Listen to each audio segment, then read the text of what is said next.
almost 20 years now, I guess. Not the specific director, but when I was the first one that pulled two other people together and started talking about creating a game dev program. Wow. Back in this was 96, 97 time frame. I had been doing the VR program here at Full Sail. That was back when there were only 3 programs: recording arts, film, and digital media.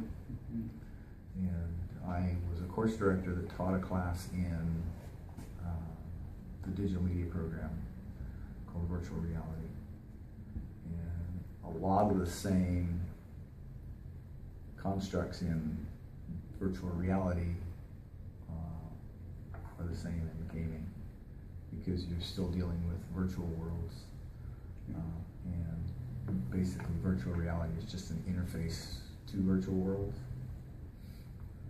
much like a controller is to a game world. So got together with a couple people and started talking about, like, we need a game dev program. And actually back then we called it a game design program, and we were going to do a little bit of everything, a little bit of programming, a little bit of art, and level design. But you can't do that in the amount of time. You gotta really focus on one area. Otherwise, you've got somebody that's got a little bit of everything but master of none. So we focused on the development side. And after the program was approved, another person took over the leadership of the program. He carried it on for a couple of years, and then he left, and then I picked it up. By that time, was game art before game dev, or did it split off in game art split off of the digital media program. The digital media program split, and you had the digital art side, and then you had computer animation. Right.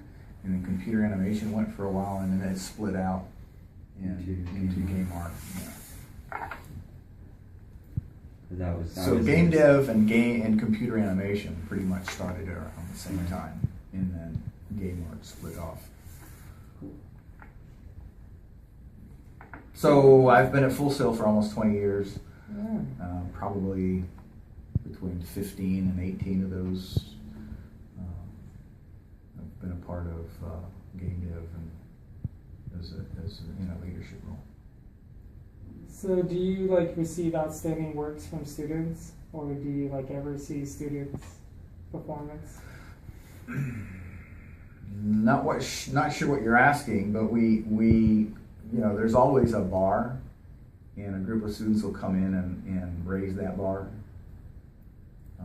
And then a few years later, another group of students will come through, and their project will raise the bar.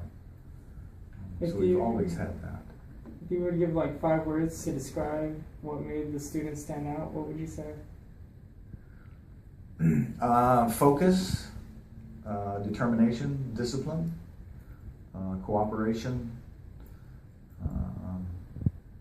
good team dynamics.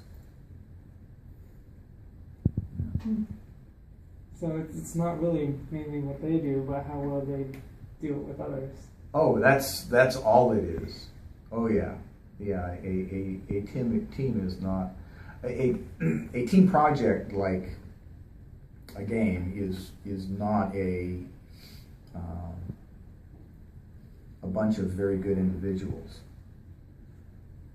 It could be a diverse group of people, but all working towards the same goal, with the same passion for that goal.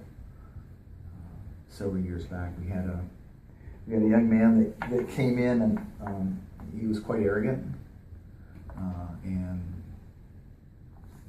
you're going to understand this, but he actually built the tech for the game. He built the rendering engine, but he only allowed his teammates access to it through DLLs. So it was a black box to everybody on the team. And if they wanted to do something, they had to go to him. If the DLL, there was an issue with, accessing it through the DLL.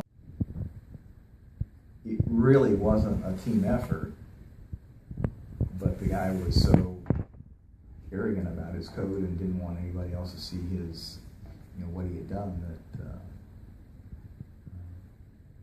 he wouldn't let them have access to it other than through a DLL. And the team didn't make it, and that particular individual ended up having to take the game project classes all over again. So, what the key word in teams is compromise, and it starts right at the beginning for the game students. You have 5 people on a team, and everyone's probably got 2 or 3, maybe even 10 game ideas that they've been cooking up all their lives, and they come to Full Sail, and all of a sudden they're with 5 other people that have 5 other games they want, and as a team they've got to narrow the game idea that the team's going to create down to 2, and then out of those 2 they get told which one they're going to make. And as they begin developing it, somebody that's never made a game before but has been playing games all their lives has a scope like this. They want to make a game that's this big.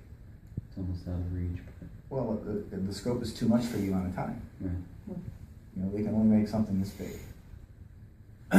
So all those features and all those ideas that they had in their brainstorming and planning sessions and pre-production sections, at some point in time, you got to start chopping. And if you've got a feature and you've got a feature, which one are we going to cut? Well, you're passionate about yours. You're passionate about yours. If I cut yours and you get pissed off about it, then it affects the whole team. For sure, I feel like. So it's a very cooperative environment that requires a lot of compromise. And you don't want the one individual standing out. You want the product to stand out. The product is what needs to stand out, not any individual.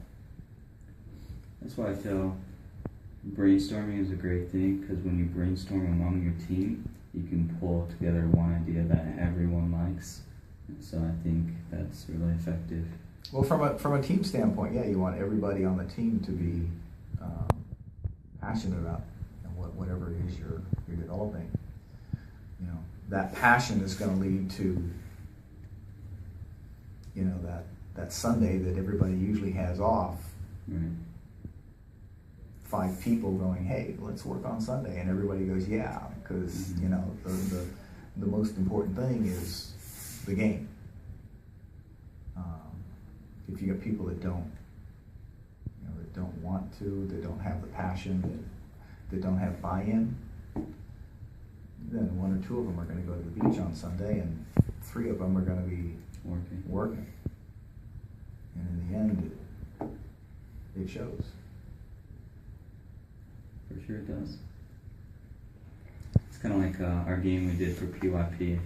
We were in a group of 8 people, and one person never showed up to our meetings. She never communicated with us, and I mean, we had 7 people working on it, so the product was still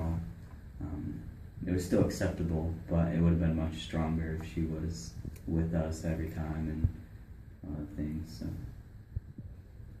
Yeah.